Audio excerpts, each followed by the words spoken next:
Hello, everyone, and welcome back to another episode of Evolving Democracy, episode 11. Today, we're talking about harnessing momentum.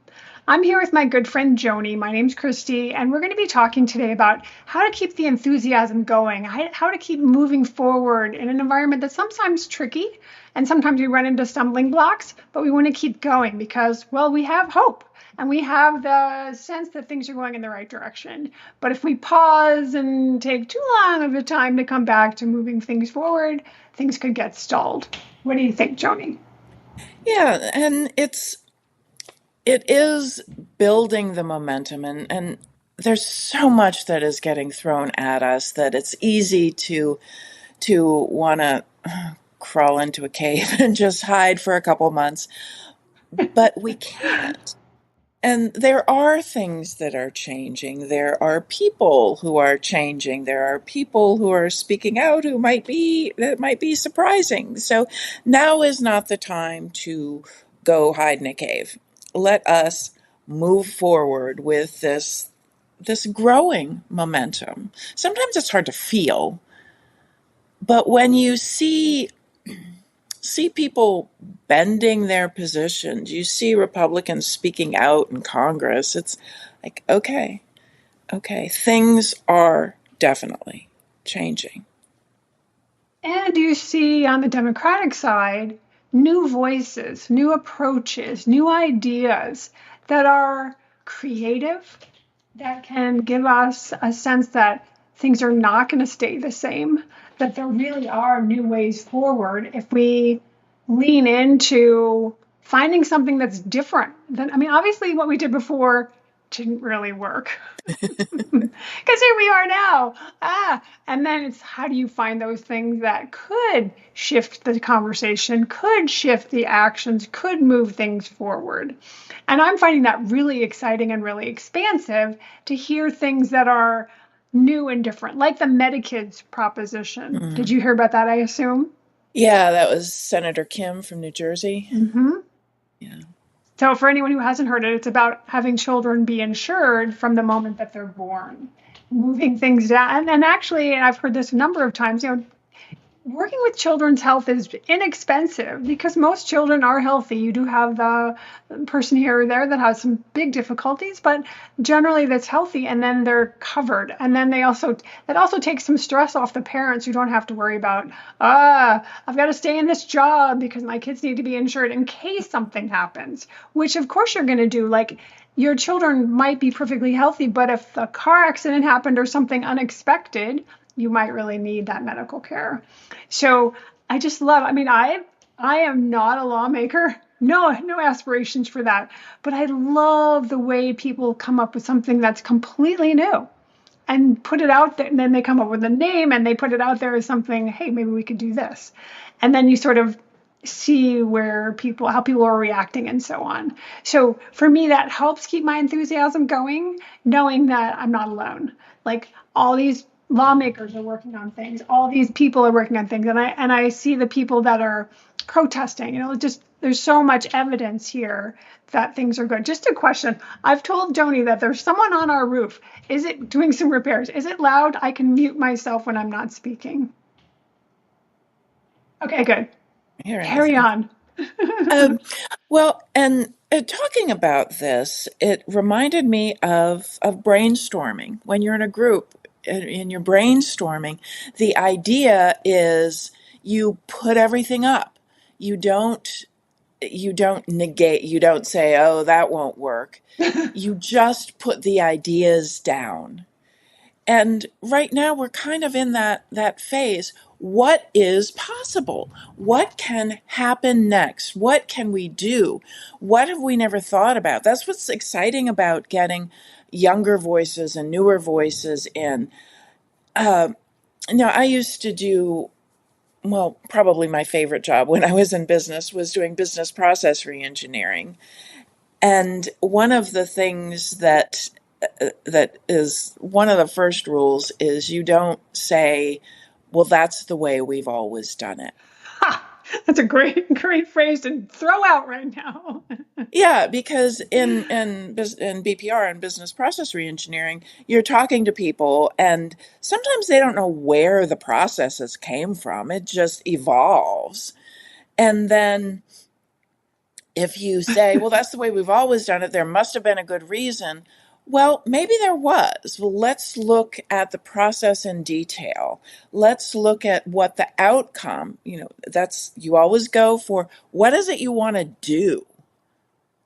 And you start with the end. What do you want to do? What do you want to see? And with the meta kids, we want healthy kids. We want parents who don't have to worry about healthcare so that they can get their children to the doctors instead of having to ration healthcare because they don't have the money. And I think everyone agrees that healthcare in this country is messed up. And if this is a way to explore, it's not this is the ultimate and this is the end and this is what we need to do. It's an idea. It's a revolutionary idea for this country, and we want more ideas. We're brainstorming. What can we put up on the board? And I smile because you mentioned brainstorming, which is very different than doomstorming. Like how many ways could we be doomed?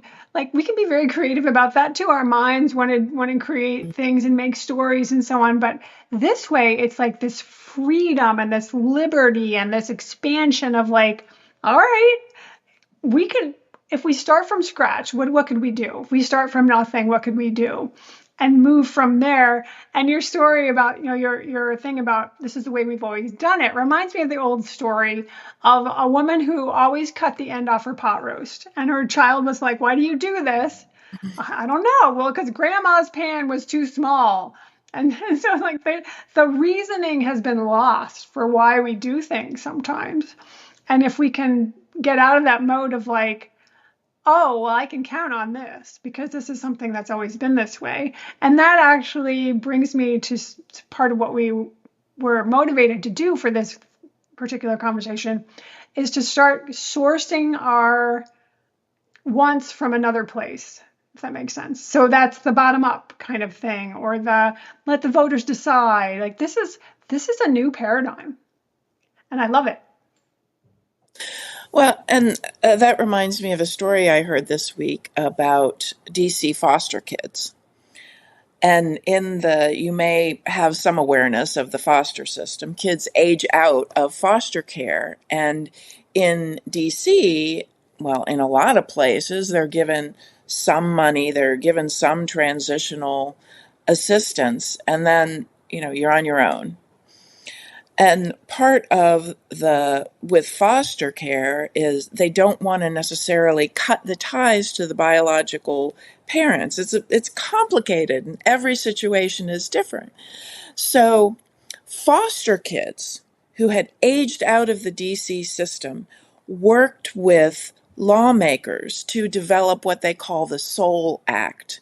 And in this act, they were looking at the needs of the kids based on the people who actually live this experience and said, what else can we do? What would have made it easier for you? And part of it was basically choosing trusted adults that may not necessarily be your biological parents, and they become part of your team. They can become the people that you turn to for financial advice, for other kind of help, without severing your ties to your biological parents, which is part of the issue.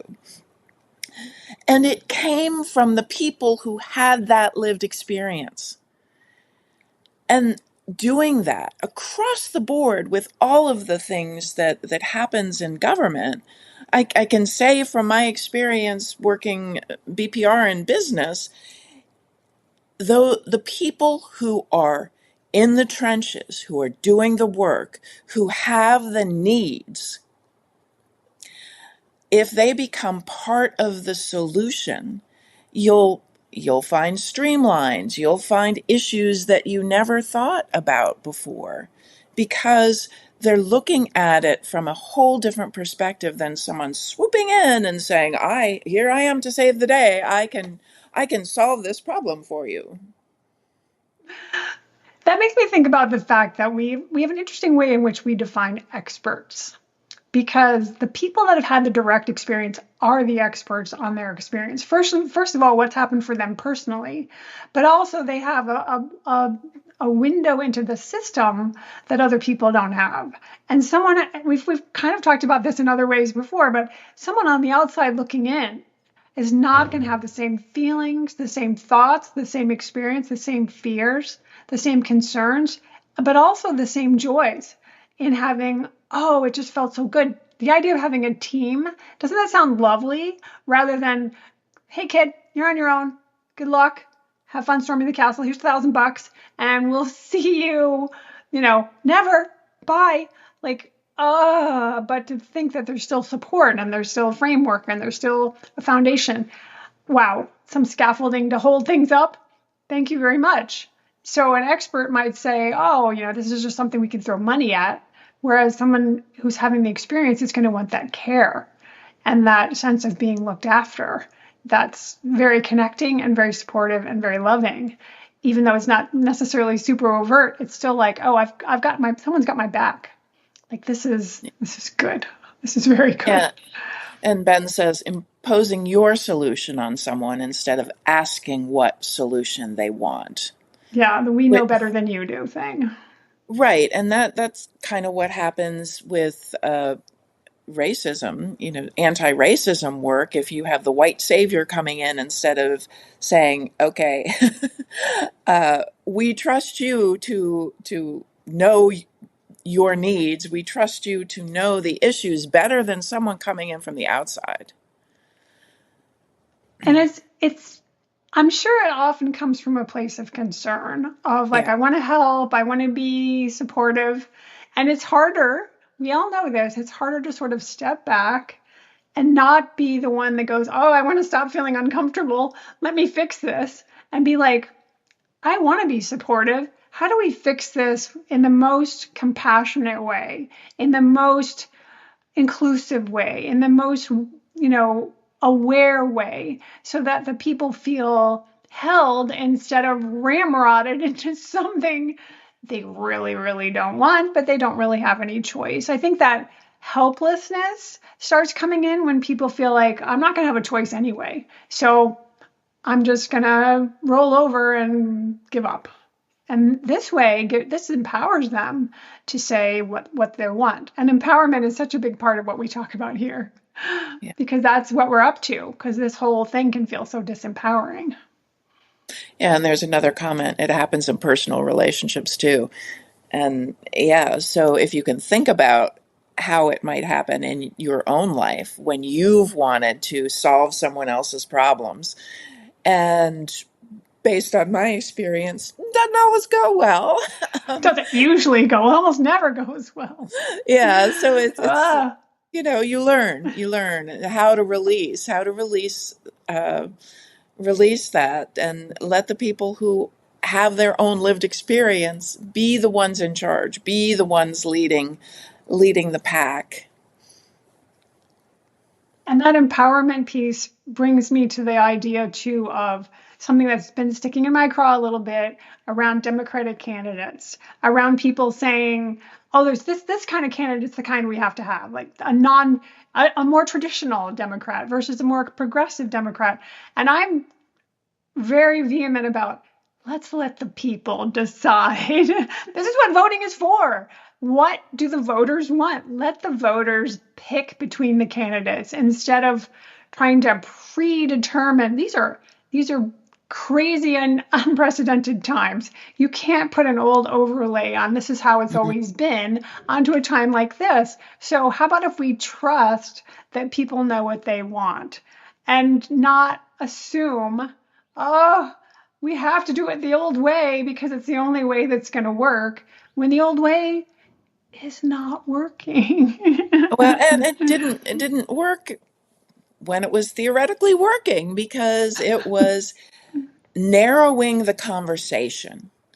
And if we are again talking about brainstorming, about widening the perspective, widening the possibilities, that we don't know what's possible. There's an infinite world out there, and there are ideas that we have not yet heard, that someone hasn't yet come up with, that could lead us into different directions. And that's where this phase we're in right now really is the what's possible. And as Christy said, going from the bottom up, let the voters decide who they want. Yes, we have to have candidates that run good campaigns, ethical campaigns, all of that. But there is this momentum. There's something happening here.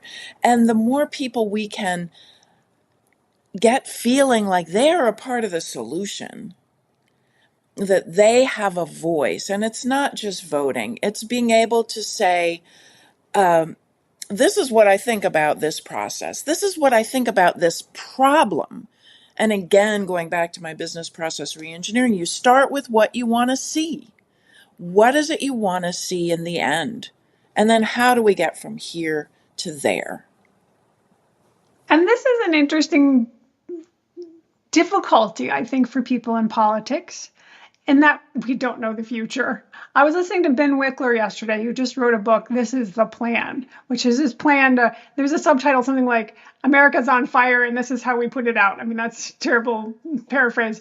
But he was talking about future candidates. And he's like, we don't know in 2028 what the circumstances will be. What will be the biggest challenges in 2028? We don't know that yet. So trying to come up with the perfect candidate to plug into whatever the situation is then is kind of impossible, really.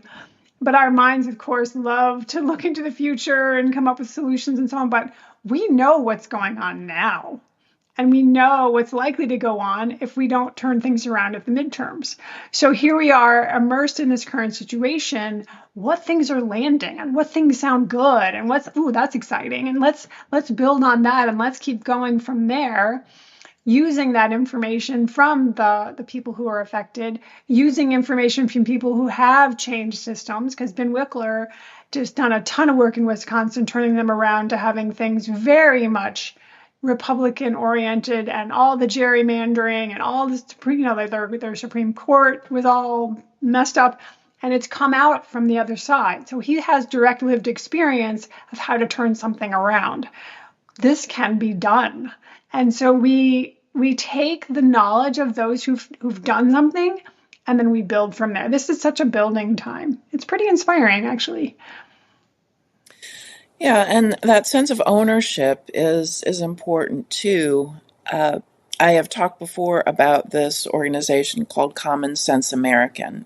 It's commonsenseamerican.org. I encourage everyone to go see it because they work with Congress. It's bipartisan. They get voters from all 50 states, Republican, Democrat, Independent, and there is a pretty good balance there.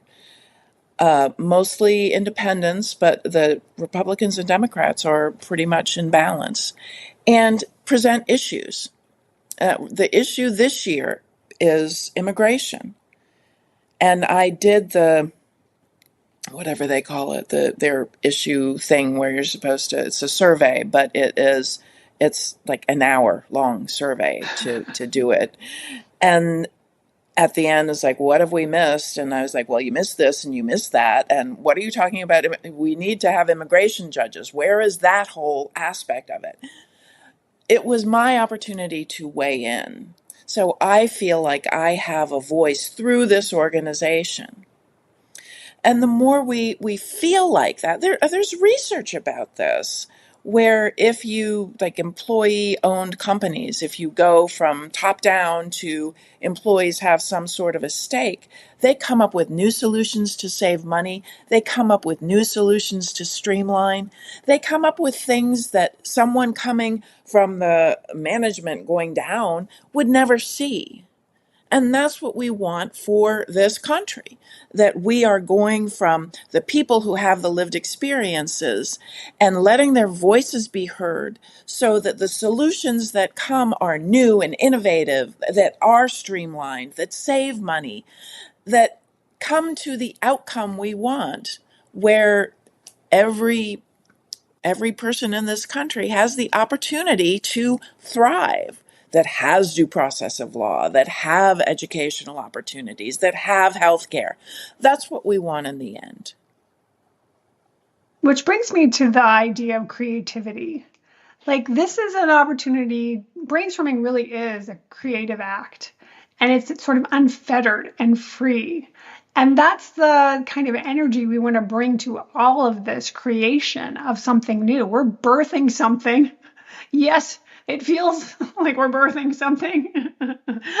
Oh, but the continued invitation of what else? What else? What do you have? What do you got? What are you bringing? What do you think? What's your sense? That really helps people feel that they can expand and be, I don't know, more nimble, more able to adapt to change. We humans generally don't like change. Heather Cox Richardson was talking about Susan Collins in Maine. People will probably vote for her because they don't like change. Some people will vote for her just because, like, she's our person. So we're just gonna keep doing that.